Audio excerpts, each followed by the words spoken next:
Hello hi नमस्कार। आशा करुच्ची आपण माने समस्ते बहुत भलरे थिबे आउ ये वैलेंटाइन वीक को बहुत मात्रा रे एंजॉय करुथिबे। जो माने बॉयफ्रेंड गर्लफ्रेंड अच्छे से तो एंजॉय करुथिबे एका।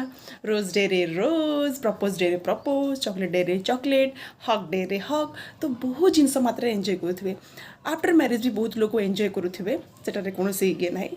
बट आफ्टर मैरिज कौन टाइप रो गिफ्ट मिले मु आपन देखुची, जोटा कि मो हस्बैंड मते गिफ्ट करिसंती। बहुत इंटरेस्टिंग गिफ्ट, वेट करंतु मु आपन को देखुची।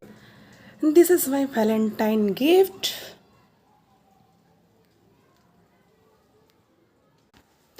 मसारी सरप्राइज होवार कौन कथा नहीं, बिकज आफ्टर मैरिज या ही गिफ्ट मिलता है।